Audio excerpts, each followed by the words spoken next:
This film is a recording of me practicing a mindfulness speech. So that's what that is.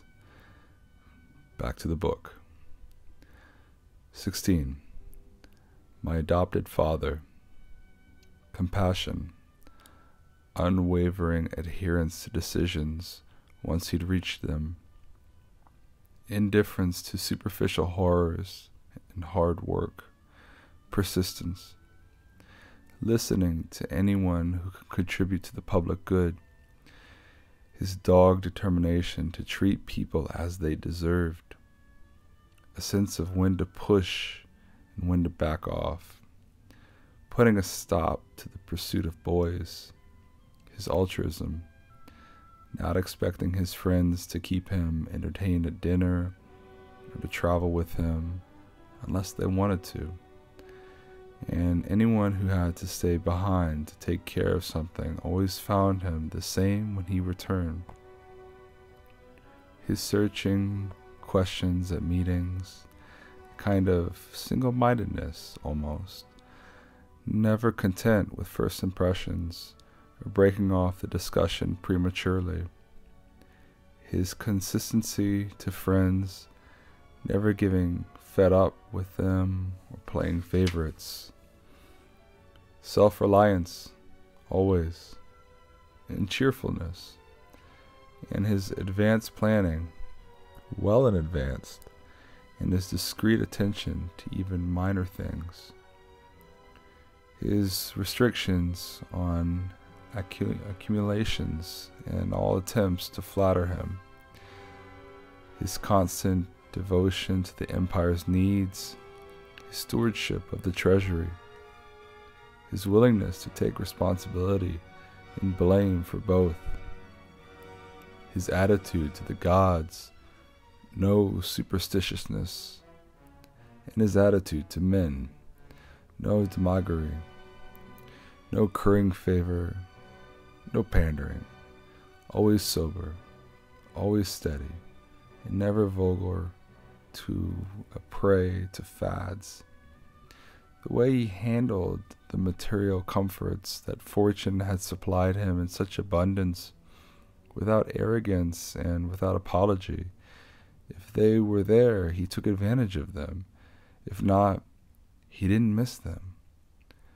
No one ever called him glib or shameless or pedantic. They saw him for what he was, a man tested by life, accomplished, unswayed by flattery, qualified to govern both himself and them. His respect for people who practiced philosophy, at least those who were sincere about it, but without degenerating the others or listening to them. His ability to feel at ease with people and put them at their ease without being pushy. His willingness to take adequate care of himself, not a hypochondriac or obsessed with appearance, but not ignoring things either, with the result that he hardly ever needed medical attention or drugs or any sort of salve or ointment. This in particular, his willingness to yield the floor to experts in oratory, law, psychology, whatever to support them energetically so that each of them could fulfill his potential. That he respected traditions without needing constantly congratulate himself for safeguarding our traditional values. Not prone to go off on tangents or pulled in all directions, but sticking with the same old places and the same old things.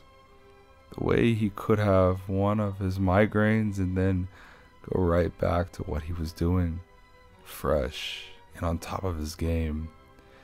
That he had so few secrets, only state secrets, in fact, and not all that many of those. The way he kept public actions within reasonable bounds, games, building projects, distributions of money, and so on, because he looked to what needed doing, not the credit to be gained from doing it. No bathing at strange hours, no self-indulgent building projects, no concern for food, or the cut and color of his clothes, or having attractive slaves.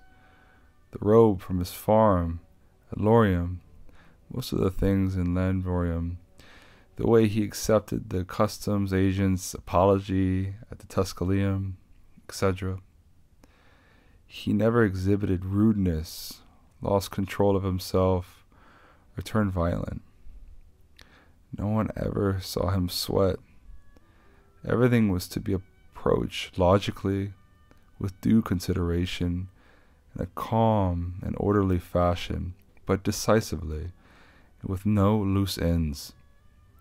He could have said of him, as they say of Socrates, that he knew how to enjoy and abstain from things that most people find it hard to abstain from, and all too easy to enjoy.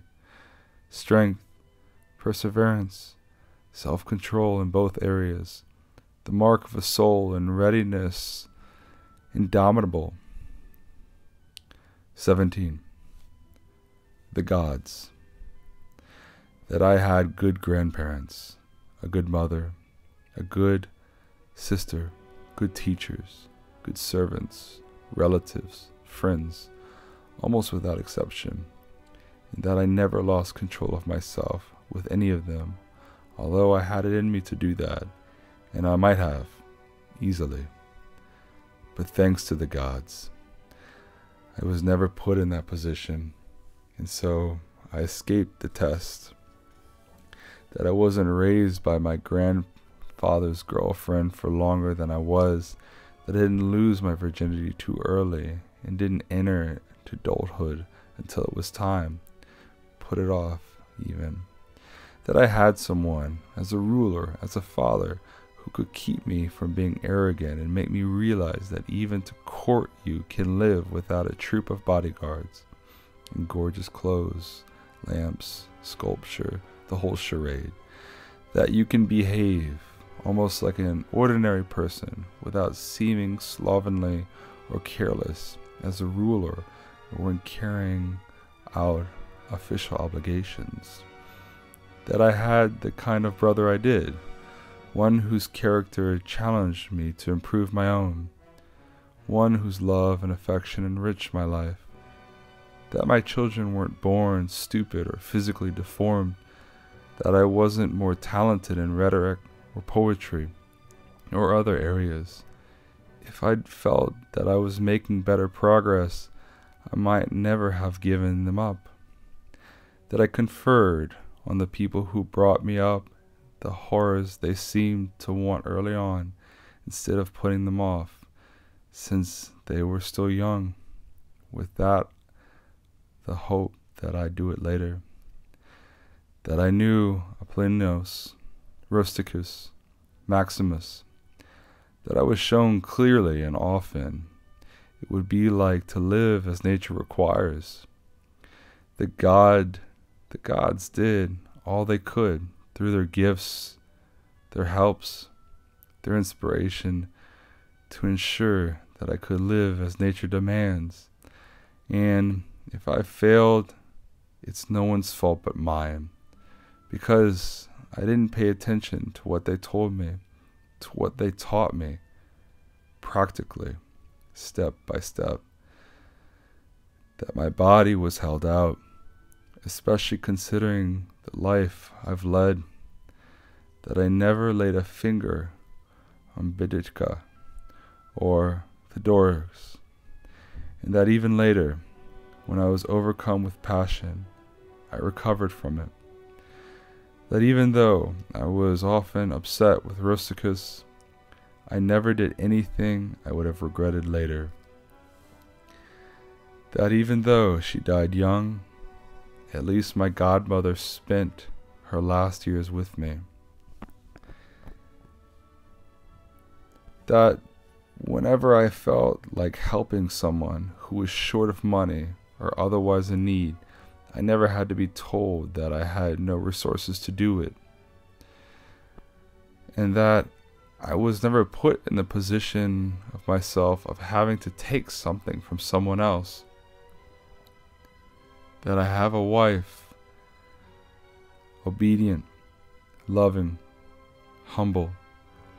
That my children had competent teachers, remedies granted through dreams when I was coughing blood, for instance, and having fits of dizziness, and the one at Katia.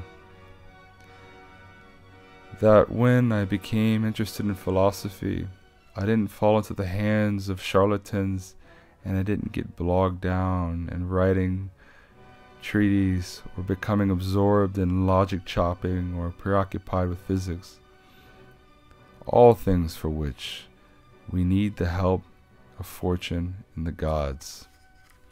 This is the end of book 1 and the beginning of book 2 on the river Gran among the Quadi. Thank you for listening, and we'll hear more in book 2.